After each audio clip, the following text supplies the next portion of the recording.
Partagez vos observations avec Benoît Dutrisac par courriel. dutrisac@commercialcube.radio. On va faire ça rapidement. Là. Vous vous souvenez, le 9 février, on voyait l'existence de la vidéo du jeune Michael qui se faisait mettre à genoux. Vous vous souvenez? Le père de Michael, le 12 février, débarque à l'école à Berthierville pour défendre son fils et brasser le jeune, le bully, l'intimidateur. Et là, ça fait les nouvelles. On apprend que le père de Berthierville, dans ce cas-là, qui défendait son fils, a reçu une absolution conditionnelle. Avec nous, sa conjointe, Marilyn. Bonjour, Marilyn.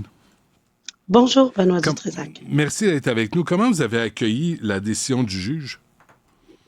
Bien, c'est sûr qu'on était vraiment contents. On espérait que le juge aille dans ce sens-là, accepte cette proposition-là.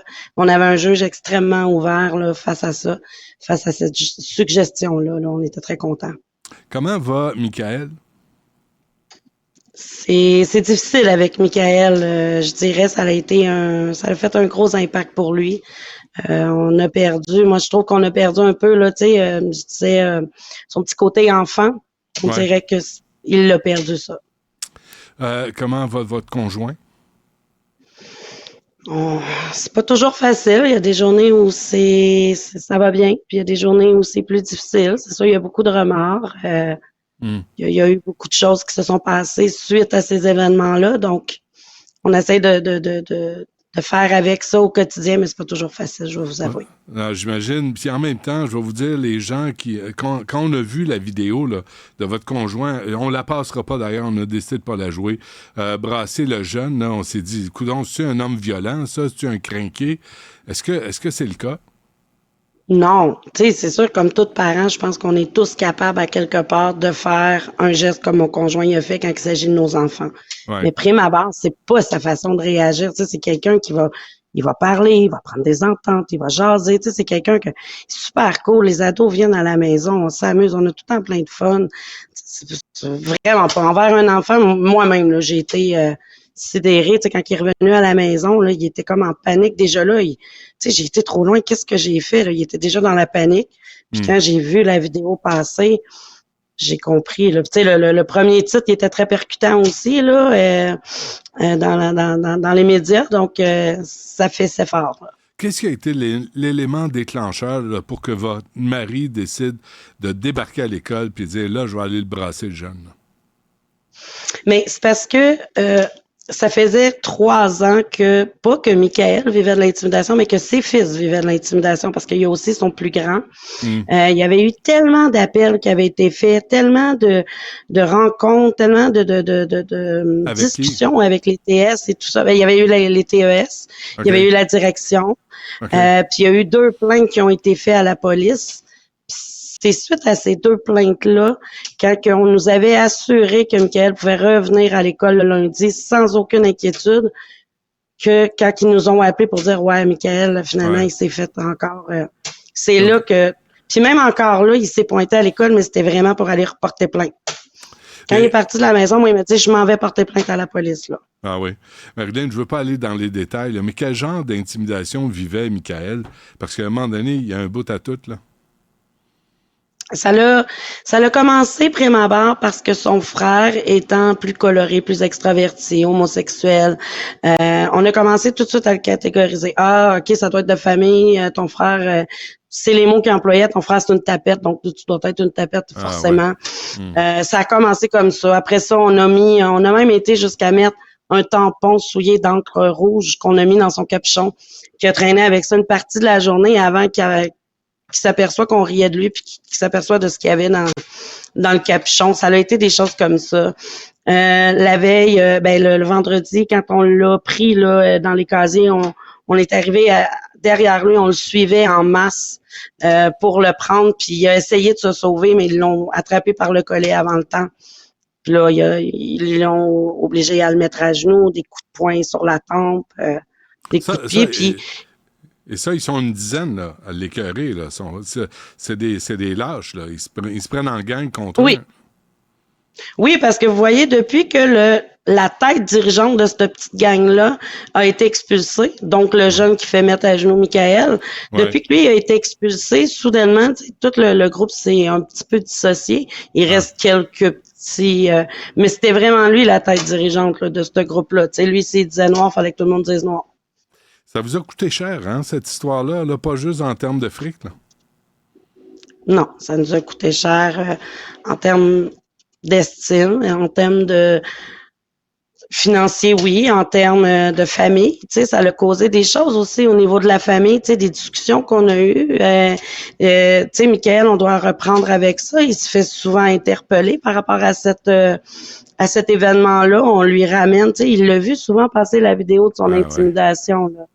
Tu sais, ça, puis on a beau lui dire, écoute, mec, ça serait mieux que t'ailles pas, tu sais, sur les réseaux sociaux, ça reste que, il va le faire pareil, il va la regarder. Sincèrement, Marilyn, c'est pour ça qu'on la passe pas, tu sais. Je pense qu'il a assez souffert, votre gars. Les médias n'ont pas besoin d'en rajouter. Oui, en effet. Puis, tu sais, même mon conjoint, la première fois qu'il a vu la vidéo, moi, je l'avais jamais vu comme ça, là, tu sais, il s'est mis à pleurer, là, puis il fait, je peux juste pas croire que, parce que mon conjoint peut être impressionnant au niveau tu sais, il mesure 6 pieds 2, pèse 100 densité, il est 200 quelques livres, mais c'est un gros nounours, puis on fait pas de mal à un enfant, puis c'est venu tellement le chercher, de dire, je peux pas croire, tu sais, si mon fils il a fait quelque chose de pas correct qui a amené à ça, je veux le savoir, mais on peut pas faire ça à un enfant. Avez-vous essayé de contacter les parents du petit baveux? Celui de la tête dirigeante, je vais vous avouer qu'on y avait pensé. Quand on a su c'était qui. Quand on a fait des recherches, on a trouvé des photos publiques sur le Facebook du papa, parce qu'il a l'air d'avoir juste le papa de présent dans la vie de ce jeune-là, qui était quand même assez choquante. Donc, on s'est abstenu. Ben, on voit des photos avec le jeune en question d'un très jeune âge avec un gun dans les mains, se vantant, presque toutes les photos qu'il a, le jeune fièrement avec son père, il est là avec des doigts d'honneur, puis let's go, c'est mon fils, il est fait comme moi, je comprends. Tu négocies pas avec des gens comme ça. Ça, je comprends ça. C'est parce que c'est ça. C'est à la base, on avait l'impression que ça partait de la maison, vu qu'on avait peu d'espoir que au niveau des parents, ça fasse un changement là concret. Non, ça aurait pu être pire en plus. Malheureusement. Là, vous avez perdu votre entreprise? Oui, on a fermé notre entreprise parce que les premières vidéos qui ont été diffusées, mon conjoint, on voyait littéralement son visage. Puis on a perdu les contrats en cours parce que c'était tellement percutant comme premier titre que les gens ont comme pas, tu sais, ont voulu vraiment se dissocier de mon conjoint. Comprend parce que on savait pas nécessairement les faits à ce moment-là. Puis par la suite, on n'a pas pu non plus continuer de faire de la publicité étant donné qu'on savait pas le dénouement final de l'histoire. On savait pas est-ce qu'il va faire de la prison, est-ce qu'il va avoir tu sais quand tu le sais pas, tu peux pas t'engager dans des contrats à long terme. Nous, c'est de la rénovation qu'on fait. Ben oui.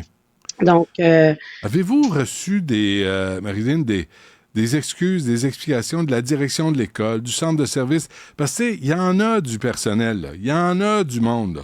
Puis tout le monde, de toute évidence, tous les adultes, là, étaient assis sur leurs mains, puis n'osaient pas trop parler, puis... Est-ce qu'il y a quelqu'un qui est venu nous voir? Rien. Personne.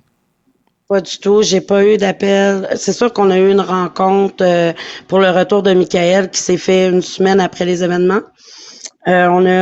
On nous a expliqué un peu, c'est moi qui ai assisté à la rencontre parce que papa ne peut pas se présenter sur les lieux de l'école et maman n'est pas présente non plus. Elle est hors région. Donc, c'est moi qui ai assuré la rencontre pour le retour de Mick. Et ce qu'on nous a proposé, en fait, ça a été de mettre une TS à sa disposition en tout temps. Puis des conseils de ne pas sortir de l'école pour ne pas se mettre lui-même en danger parce que s'il est en dehors de l'école, on peut plus le protéger. On a remis, moi j'avais demandé à la direction parce que le jeune en question que mon fils a agrippé au collet, il est dans la classe à ma fille. Que votre Que votre conjoint non, à ma fille, à moi, là. Non, mais c'est votre conjoint. Que mon conjoint a attrapé, oui. Ouais. C'est le jeune que mon conjoint a agrippé, donc il est dans la même classe que ma fille. Moi, j'avais demandé à ce que au moins qu'il change de classe pour pas créer ça n'a pas été accepté. Ben voyons donc. Ça l'a pas. Non, ils ont parlé à ma fille, puis moi Moi, je lui avais dit que ma fille, probablement qu'elle ne serait pas en désaccord parce que c'est un enfant très réservé qui a de la difficulté à exprimer vraiment ce qu'elle ressent. Donc, j'avais avisé la directrice comme quoi que même si ma fille désire rester dans la même classe, moi, je désirais ce qu'il y ait une séparation. Là, je pense que c'était normal. Puis, la direction me dit, j'entends ce que vous dites. Puis, dans la journée, j'ai reçu un courriel pour me dire, écoutez, votre fille nous a confirmé que ça lui dérangeait pas, donc on va la laisser là. Et là, dans la même classe. Le jeune, il a été expulsé d'école à quel moment? Le jeune qui a fait mettre à genoux Michael a été expulsé le lundi, là, c'était déjà fait. Okay. Donc, le vendredi, parce que le vendredi, quand ça s'est arrivé, quand nous, on a été mis au courant, le jeune était déjà expulsé pour un autre dossier, là, qui est même pas le nôtre. Ouais. Là. Oui, c'était un jeune vraiment problématique. Puis, ce qui est plate, c'est que là, depuis les événements, parce que ma fille étant dans une classe régulière, mais il y a 2-3 jeunes qui sont vraiment problématiques dans cette classe-là, puis ils ont mis des mesures extrêmement strictes pour tous les élèves. Même si c'est pas les intimidateurs, là, pour tous les élèves. Je peux vous donner un exemple. Il y a beaucoup d'élèves dans la classe qui s'opposaient, les 2-3 jeunes, en fait, qui s'opposaient à certaines matières ou à certaines règles de professeurs. Donc là, ils ont émis que peu importe le refus, l'enfant est suspendu. Un deuxième refus, l'enfant est suspendu à l'externe. Toute la gang. Ma fille, c'est l'enfant qui refuse. Toute la gang, pas juste les 2-3 perturbateurs. Et ça a été confirmé par la direction. Là. C'est à moi qu'elle l'a dit.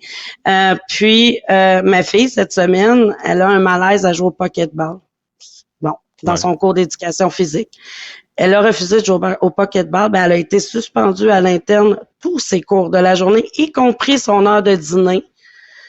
Il a fallu qu'elle passe le balai sur son heure de dîner dans le local de retrait parce qu'elle avait refusé de jouer au pocketball. Et pourtant, c'est pas un enfant qui va avoir de l'opposition en général. Là. C'était peut-être des premières fois où elle s'opposait à un sport comme ça et tout ça. Mais elle a eu le même traitement de faveur. Au lieu de gérer les 2-3 qui font du trouble, on gère tout le monde. Écoutez, Marilyn, il faut que je vous quitte, là, mais est-ce que vous avez été approché par le cabinet de Bernard Drainville qui disait, lui, vouloir accompagner... Est-ce qu'il y a quelqu'un, quelque part, qui vous a... Parce que tout ça, c'est parce qu'il y a eu une négligence de la direction de l'école, parce qu'on ne s'est pas occupé des 2-3 petites frappes, là, des 2-3 petits baveux qui écœurent tout le monde. Puis là, on applique des règles à tous les élèves au lieu de viser ceux qui font du trouble. Mais il n'y a personne, ce que je comprends, là, il n'y a personne qui vous a approché. On a même invité, nous, tous les ministres en place pour une marche contre l'intimidation. On n'a même pas eu, ne serait-ce qu'une seule petite réponse pour dire merci de l'invitation, rien. Est-ce que vous allez vous sortir de tout ça, pensez-vous? On l'espère. On est fait fort. Ouais. Tu sais, c'est pas parce qu'on est écrasé aujourd'hui que demain, on se relèvera pas. Donc, on le souhaite fort, puis on va remettre des choses sur pied, puis s'en sortir, ça, c'est ça. Marilyn, merci d'avoir pris le temps de nous parler. Vraiment, bon courage. Puis j'espère que vos enfants vont s'en sortir. Là. Puis j'espère que cette direction d'école va allumer un peu. Puis va s'occuper des victimes au lieu de s'occuper des petites crapules. Là. Puis d'appliquer des règles aux crapules, mais pas à ceux qui font pas du trouble. D'avoir un peu de courage. C'est rare le courage au Québec, hein? En effet, tu sais, il y en avait beaucoup même, là, tu sais, de parents qui parlaient, même de Berthier, qui parlaient de l'intimidation. Quand on a fait la marche à l'intimidation, je vous dirais que si on était 7, incluant les porte-paroles, c'est beau. Tu sais, il y a beaucoup de monde, il y a pas eu ben de parents, là, qui étaient présents pour nous aider, nous appuyer là-dedans. Pourtant, ça venait d'arriver, les faits, là, tu sais. Incroyable. Marilyn, merci, bonne chance, bon courage. Merci de nous avoir parlé. Ça me fait plaisir. Merci à vous. On se laisse là-dessus. Yasmine Abdel-Fadel suit à l'instant.